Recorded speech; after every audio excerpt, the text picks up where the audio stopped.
بحبنا للدعوة لله رب العالمين تطيب.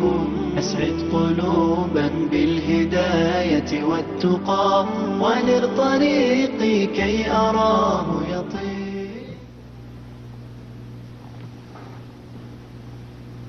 بسم الله الرحمن الرحيم. الحمد لله رب العالمين والصلاة والسلام على أشرف الأنبياء والمرسلين نبينا محمد وعلى آله وصحبه أجمعين.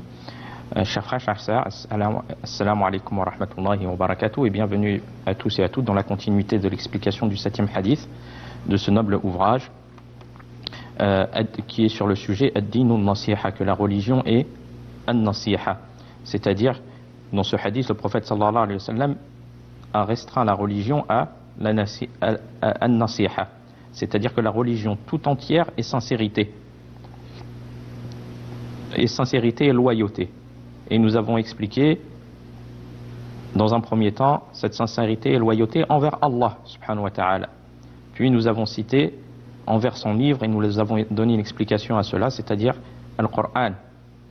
Et nous avons entamé au dernier cours l'explication de la sincérité et loyauté envers son messager Muhammad sallallahu alayhi wa sallam, qui est le messager d'Allah alayhi salatu wa salam, est le dernier des messagers envoyés à l'humanité. Allah subhanahu wa ta'ala dit dans son noble livre وَمَا أَرْسَلْنَاكَ إِلَّا رَحْمَةً لِلْعَالَمِينَ. Nous t'avons envoyé comme miséricorde pour l'humanité.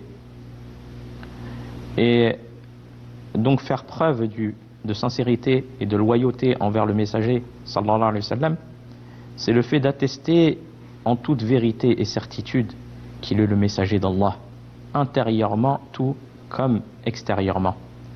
Puis par la suite lui obéir, mettre en application les ordres du messager d'Allah sallallahu alayhi wa sallam et de s'écarter de ses interdits. Cela fait partie de la sincérité et de la loyauté envers notre messager alayhi salatu wa salam. Et cela est une cause aux croyants d'entrer au paradis, car celui qui obéit au prophète alayhi salatu wa salam, il a certes obéi à Allah, et donc cela est une cause pour lui d'accéder et d'entrer au paradis et de récolter le bonheur dans cette vie d'ici-bas ainsi que dans l'au-delà, contrairement à celui qui lui désobéit. Eh bien c'est lui qui aura refusé à sa personne l'entrée au paradis, comme il est venu dans un hadith authentique, authentifié par l'imam al-Bukhari, rapporté par Abu Hurayra radiyallahu anhu, an Abi Hurayra radiyallahu anhu marfu'an, قال النبي صلى الله عليه وسلم كل أمتي يدخلون الجنة إلا من أبى. قالوا يا رسول الله ومن يأبى؟ قال من أطاعني دخل الجنة ومن عصاني فقد أبى. Abu Hurayra radiyallahu anhu relate que le messager d'Allah sallallahu alayhi wa sallam a dit: tous les membres de ma communauté entreront au paradis. Tous les membres de ma communauté entreront au paradis, sauf celui qui refuse. Sauf celui qui refuse. Et qui donc refuse au messager d'Allah, a-t-on demandé? Le prophète sallallahu alayhi wa sallam a dit: celui qui m'aura obéi entrera au paradis. Et celui qui m'aura désobéi aura refusé, répondit le prophète sallallahu alayhi wa sallam. Donc on voit par cela l'importance du suivi du messager d'Allah sallallahu alayhi wa sallam. Même si la personne elle croit en Allah, elle n'est pas croyante tant qu'elle n'aura pas attesté du message du prophète alayhi salatu wa sallam et qu'il est le messager d'Allah. Et qu'il est le messager d'Allah. C'est par cela que la personne est croyante, est véritablement croyante. Et donc Abu Hurayra, qui relate dans ce hadith que le prophète sallallahu alayhi wa sallam a annoncé une bonne nouvelle à la communauté, en disant: tous les membres de ma communauté entreront au paradis, c'est-à-dire ceux qui auront répondu à son appel et qui auront cru au message de l'islam. Car l'islam, c'est l'islam qui a été révélé au messager d'Allah sallallahu alayhi wa sallam. C'est l'islam accepté d'Allah subhanahu wa ta'ala. Allah subhanahu wa ta'ala dit: وَمَنْ يَبْتَغِي غَيْرَ الْإِسْلَامِ دِينًا فَلَنْ يُقْبَلَ مِنْهُ وَهُوَ فِي الْآخِرَةِ مِنَ الْخَاسِرِينَ. Celui qui agrée une autre religion que l'islam, il ne sera pas accepté de lui et il sera dans l'au-delà parmi les perdants. Donc, le fait d'œuvrer selon la législation du prophète Mohammed alayhi salatu wassalam et l'islam agréé d'Allah subhanahu wa ta'ala. Puis il a évoqué une exception à cela et a dit sauf celui qui refuse, c'est-à-dire ceux qui désobéissent en abandonnant toute cause permettant d'y accéder. C'est eux qui ont désobéi au prophète alayhi salatu wassalam. Ceux qui m'obéissent, dans la parole du prophète sallallahu alayhi wa sallam, ceux qui m'obéissent, c'est-à-dire quiconque me suivra et se soumettra à ce que j'ai apporté avec moi, entrera au paradis. C'est ça l'obéissance au prophète alayhi salatu wassalam. Mais par contre, celui qui me désobéit, dans la parole du prophète sallallahu alayhi wa sallam, celui qui me désobéit en ne me croyant pas véridique, il refuse de croire au message du prophète alayhi salatu wassalam. Il a désobéi de la plus grande désobéissance. Il a choisi le chemin de son malheur. Donc celui qui me désobéit en ne me croyant pas véridique ou en accomplissant les choses que j'ai interdites, aussi la désobéissance, même s'il croit au prophète Mohammed alayhi salatu wassalam, mais il délaisse sa sunnah, il désobéit aux ordres du prophète alayhi salatu wassalam, il aura désobéi. Et le prophète sallallahu alayhi wa sallam a dit, il aura refusé. C'est lui qui aura refusé le paradis et il aura une mauvaise fin à cause de son refus. Donc on voit par cela, chers frères et chères sœurs, l'importance du suivi du messager d'Allah sallallahu alayhi wa sallam, et cela fait partie de la sincérité et de la loyauté envers le messager d'Allah sallallahu alayhi wa sallam. Car la personne qui atteste qu'il est véritablement le messager d'Allah alayhi salatu wa sallam, il lui demandait de le suivre. Cela de manière apparente et cachée. Et celui qui lui désobéit,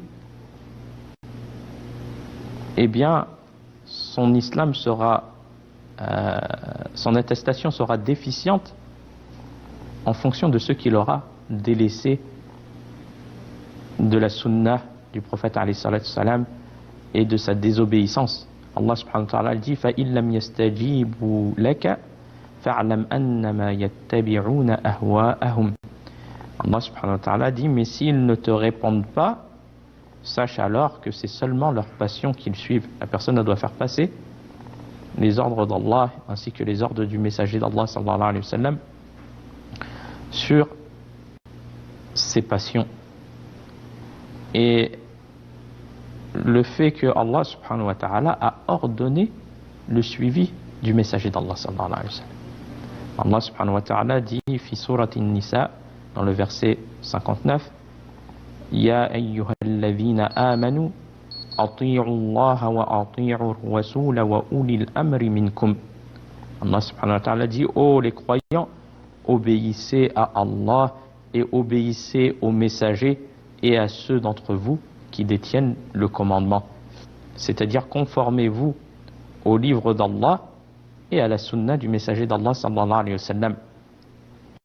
Et Allah subhanahu wa ta'ala dit dans un autre verset faisant référence à l'obligation du suivi du messager d'Allah sallallahu alayhi wa sallam, il dit fi surat al-Anfal Ya ayyuhalladhina amanu ati'u Allah wa rasulahu wa la tawallaw anhu wa antum tasma'un. Allah subhanahu wa ta'ala il dit ô vous qui croyez, obéissez à Allah et à son messager et ne vous détournez pas de lui quand vous l'entendez parler. Et Allah subhanahu wa ta'ala fait référence aussi à cela, à l'obligation de suivre le messager d'Allah dans un autre verset fi surati Muhammad. Allah subhanahu wa ta'ala il dit Ya ayyuhalladhina amanu ati'u Allah wa ati'u ar-rasul wa la tubtilu a'malakum. Ô vous qui croyez, obéissez à Allah et obéissez au messager et ne rendez pas vaines vos œuvres. Et le fait que la personne elle obéisse au messager d'Allah sallallahu alayhi wa sallam, c'est une obéissance à Allah. Allah subhanahu wa ta'ala dit fi surati an-Nisa man yuti'ir rasula faqad ata'a Allah wa man tawalla fama arsalnaka alayhim hafiza. Quiconque obéit au messager obéit certainement à Allah, et quiconque tourne le dos, nous ne t'avons pas envoyé à eux comme gardiens. Et c'est une cause de récolter tout bonheur, tout bienfait, le suivi du messager d'Allah sallallahu alayhi wa sallam, et de lui porter respect. Et c'est une cause de récolter la miséricorde d'Allah subhanahu wa ta'ala. Allah subhanahu wa ta'ala dit fi surati al-Imran wa ati'u Allah wa ar-rasul la'allakum turhamun, et obéissez à Allah et au messager afin qu'il vous soit fait miséricorde. Et comment la personne peut-elle trouver la guidée dans autre que le suivi du messager d'Allah sallallahu alayhi wa sallam? Comment la personne peut-elle prier dans autre que le suivi du prophète Mohammed sallallahu alayhi wa sallam? Qui t'a appris cette manière de prier si ce n'est le prophète alayhi salatu wa sallam?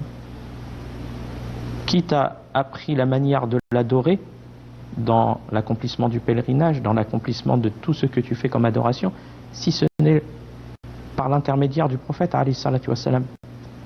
On était tous ignorants de cela avant la venue et l'envoyé du messager d'Allah alayhi salatu wa sallam, qui a été cause de lumière et de guider pour les gens. Allah subhanahu wa ta'ala dit fi surati an-Nur dans le verset 54 wa in tuti'uhu tahtadu, et si vous lui obéissez, vous serez bien guidés. Tu veux apprendre comment prier? Par l'intermédiaire du suivi du prophète alayhi salatu wa sallam. Le prophète alayhi salatu wa sallam a dit sallu kama ra'aytumuni usalli, priez comme vous m'avez vu prier. On ne doit pas prier comme un tel ou un tel ou un tel, car peut-être il ne prie pas selon ce qu'Allah subhanahu wa ta'ala agrée, c'est-à-dire selon le suivi du messager sallallahu alayhi wa sallam et de la description de la prière du prophète alayhi salatu wa sallam. Donc tu dois prier comme le prophète sallallahu alayhi wa sallam priait, et tu ne dois pas innover ou ajouter à ce que le prophète alayhi salatu wa sallam est venu comme guidé. C'est pour cela que le prophète alayhi salatu wa sallam a dit, en mettant en garde contre les innovations, wa iyyakum wa muhdathatil umur fa inna kulla muhdathatin bid'ah wa kulla bid'atin dalalah. Prenez garde aux choses inventées, car toute invention est innovation, et toute innovation est égarement. La personne qui invente, qui instaure dans la religion, ou même si c'est pas lui qui l'a instauré, c'est lui qui met en pratique cette innovation, c'est une chose qui mène à l'égarement, car il n'aura pas suivi les ordres d'Allah et les ordres du prophète Mohammed sallallahu alayhi wa sallam, car le prophète sallallahu alayhi wa sallam, qu'est-ce qu'il dit dans le hadith authentique? Le prophète sallallahu alayhi wa sallam a dit man amila amalan laysa alayhi amruna fahuwa radd, celui qui fait un acte, quiconque accomplit une œuvre que nous n'avons pas ordonnée, alors elle sera rejetée. Et dans une autre version, le prophète sallallahu alayhi wa sallam a dit man ahdatha fi amrina hadha ma laysa minhu fahuwa radd, yani quiconque instaure une œuvre que nous n'avons pas ordonnée, alors elle sera rejetée. Donc tout cela montre l'importance du suivi du prophète alayhi salatu wa salam, car le suivi du prophète alayhi salatu wa salam, c'est le prophète alayhi salatu wa salam, il lui a été fait révélation. Allah subhanahu wa ta'ala, il dit wa ma yantiqu 'anil hawa in huwa illa wahyun yuha, il ne prononce rien sous l'effet de la passion. Ça vient d'Allah, ça émane d'Allah subhanahu wa ta'ala, et il ne prononce rien sous l'effet de la passion. Ce n'est qu'une révélation qui lui est faite. Donc on se doit de lui obéir, on se doit de lui obéir. Allah subhanahu wa ta'ala, il dit wa ma ataakumur rasulu fakhudhuhu wa ma nahakum anhu fantahu. Prenez ce que le messager vous donne, et ce qu'il vous interdit, abstenez-vous-en. Donc, cela montre qu'il est demandé aux croyants de prendre le prophète alayhi salatu wassalam comme modèle dans son adoration d'Allah subhanahu wa ta'ala, et de savoir que ce que le prophète sallallahu alayhi wa sallam nous a ordonné, commandé, il n'y a que bien en cela, et ce qu'il nous a interdit n'est que mal pour les gens, car cette législation émane d'Allah subhanahu wa ta'ala. C'est Allah subhanahu wa ta'ala qui sait ce qu'il y a de bénéfique pour les gens. Et la personne, elle doit aimer le prophète alayhi salatu wassalam plus que sa propre personne, que ses enfants, que ses parents, que toute l'humanité. Ça fait partie de la croyance. Alhamdulillah, c'est présent chez beaucoup de personnes. Le fait d'avoir un amour fort envers le messager d'Allah sallallahu alayhi wa sallam. Mais cet amour, il doit être plus encore que sa propre personne, que ses enfants, que ses parents et que toute l'humanité. Comme cela a été rapporté dans le hadith qui a été rapporté, authentifié par l'imam al-Bukhari et Muslim, du hadith de Anas radiyallahu anhu, qui dit que le prophète sallallahu alayhi wa sallam a dit: La yu'minu ahadukum hatta akuna ahabba ilayhi min walidihi wa waladihi wa nasi ajma'in. Nul d'entre vous ne sera véritablement croyant avant que je sois plus aimé pour lui que ses parents, ses enfants et l'ensemble de l'humanité. Donc ça, c'est faire preuve de sincérité et de loyauté envers le messager d'Allah sallallahu alayhi wa sallam. En premier lieu, la personne a l'amour le plus intense envers son créateur, Allah subhanahu wa ta'ala. Puis par la suite, envers son messager, tout en le suivant et en mettant en pratique sa sunna. Car la personne qui atteste que Mohammed est le messager d'Allah sallallahu alayhi wa sallam, comme nous l'avons cité, c'est l'acceptation totale et la croyance ferme que Mohammed est le serviteur d'Allah. Donc ne pas lui donner une place au-dessus de la place qu'Allah subhanahu wa ta'ala lui a donnée. C'est le meilleur des messagers, alayhi salatu wa salam. Mais il n'a aucune part dans la seigneurie, aucune part dans l'adoration. Donc il n'est pas permis d'invoquer le messager d'Allah sallallahu alayhi wa sallam. Mais le prophète alayhi salatu wa salam, quand tu attestes que Mohammed c'est le messager d'Allah, tu attestes qu'il est le serviteur alayhi salatu wa salam, le serviteur d'Allah et son messager. Et qu'il a été envoyé à l'ensemble de la création, qu'il soit djinn tout comme homme. Et cela implique des choses. Le fait de lui obéir dans ce qu'il a ordonné, de croire en tout ce qu'il a donné comme information. Tout ce qu'il a donné comme information, alayhi salatu wa salam, et qui a été rendu authentique, la personne elle se doit d'y croire et de ne pas douter. De délaisser ce qu'il a interdit et ce contre quoi il a mis en garde. Et de n'adorer qu'Allah par ce qu'il a légiféré. Tu veux prier, tu veux jeûner, tu veux faire le pèlerinage, une umrah ou toute autre adoration. Tout comme dans les transactions, dans le commerce ou autre, tu dois prendre modèle et guider du messager d'Allah sallallahu alayhi wa sallam.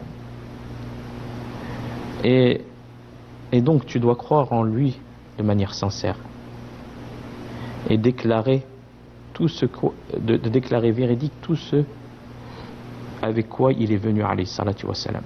Allah subhanahu wa ta'ala il dit: فآمنوا بالله ورسوله والنور الذي أنزلنا والله بما تعملون خبير. Allah subhanahu wa ta'ala dit: croyez en Allah donc et en son messager, ainsi qu'en la lumière, c'est-à-dire le Coran que nous avons fait descendre, et Allah est parfaitement connaisseur de ce que vous faites. Et tu dois lui obéir alayhi salatu wa salam dans ce qu'il a ordonné et de délaisser ses interdits. Allah subhanahu wa ta'ala dit: Ya ayyuhalladhina amanu ati'u Allah wa rasulahu wa la tawallaw anhu wa antum tasma'un. Allah subhanahu wa ta'ala dit: ô vous qui croyez, obéissez à Allah et son messager et ne vous détournez pas de lui quand vous l'entendiez. Et tu dois le suivre et le prendre comme exemple dans toute chose, comme modèle dans toute chose et l'imiter. Il y a des personnes, ils imitent des créatures, que ce soit parce qu'ils portent un certain amour envers cette personne, un footballeur ou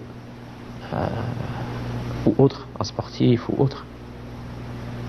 Mais le prophète alayhi salatu wassalam fait partie de la croyance. Comme le prophète sallallahu alayhi wa sallam a dit, nul d'entre vous ne sera véritablement croyant avant que je sois plus aimé pour lui que ses parents. Que la personne connaît le grade et la valeur des parents. Eh bien, l'amour du prophète alayhi salatu wassalam, elle doit être au-dessus des parents, de ses enfants. Qui n'aime pas ses enfants? Malgré cela, l'amour du prophète sallallahu alayhi wa sallam, elle doit être au-dessus de l'amour de ses propres enfants et l'ensemble de l'humanité. Donc tu dois aimer le prophète sallallahu alayhi wa sallam plus que certains sportifs avec qui tu prêtes amour ou autre, et qui amènent la personne à suivre ces sportifs ou autres dans la façon de s'habiller, dans la façon dans le vestimentaire, même dans les coupes de cheveux et autres. Mais où est notre modèle qui nous est ordonné de suivre et qui nous est ordonné d'aimer plus que nos parents, plus que nos enfants et plus que l'ensemble de l'humanité qui est le prophète alayhi salatu wassalam? Où est la sunna? Une personne qui aime réellement le prophète alayhi salatu wassalam, il fait ressortir cela. C'est dans un premier temps, cela doit être présent dans son cœur de manière cachée, mais il l'extériorise aussi dans le fait de faire ressortir cette sunna qui prouve son amour envers le messager d'Allah alayhi salatu wassalam, et le fait de l'avoir pris comme modèle. Et c'est une cause qu'Allah l'aime. Le fait que tu fasses cela, que tu prends comme modèle le prophète alayhi salatu wassalam, dans ton suivi, dans tout ce que le prophète alayhi salatu wassalam a pu faire, c'est une cause que Allah subhanahu wa ta'ala t'aime. Et il n'y a pas plus grand bienfait et mérite que cela. Allah subhanahu wa ta'ala dit dans le verset 31 de sourate Al-Imran, قال سبحانه وتعالى قل إن كنتم تحبون الله فاتبعوني يحببكم الله ويغفر لكم ذنوبكم والله غفور رحيم. Allah subhanahu wa ta'ala dit, si vous aimez vraiment Allah, suivez-moi, c'est-à-dire suivez le messager d'Allah sallallahu alayhi wa sallam. Qu'est-ce que la personne récolte? Allah vous aimera et vous pardonnera vos péchés. Allah est pardonneur et miséricordieux. On demande à Allah subhanahu wa ta'ala de nous accorder cet énorme bienfait qui est le suivi du messager d'Allah alayhi salatu wassalam, et le fait de le suivre et le fait de l'aimer alayhi salatu wassalam, et de prendre exemple sur lui et de faire ressortir cela et de propager cela à travers les gens. Propager la sunna du prophète dans ta manière de prier, dans ta manière de dormir, dans ta manière de te comporter envers les gens. Le prophète sallallahu alayhi wa sallam, il a dit wa khaliqin nas bi khuluqin hasan, et comporte-toi envers les gens d'un bon comportement. Ça fait partie de la sunna du prophète alayhi salatu wassalam. Donc le fait de faire ressortir cela dans l'accomplissement de tes ablutions, dans tous tes actes d'adoration. Et le fait que tu fais ressortir cela, c'est une cause que Allah subhanahu wa ta'ala t'aime. Il n'y a pas plus grand mérite et plus grand bienfait que cela. Et de faire passer la parole du prophète alayhi salatu wassalam sur la parole des créatures. Et cela aussi est important. À partir du moment que la parole du prophète sallallahu alayhi wa sallam elle est authentique, la personne, elle doit la faire passer devant toute chose. Elle doit faire passer les ordres du prophète alayhi salatu wa sallam, les ordres d'Allah et les ordres du prophète alayhi salatu wa sallam sur ses propres passions, Et c'est une chose qui est demandée et ça fait partie de la sincérité, de la loyauté envers le messager d'Allah alayhi salatu wassalam. Wa fil khitam هذا والله أعلم وصلى الله على نبينا محمد والسلام عليكم ورحمة الله وبركاته. نسعد قلوبا بالهداية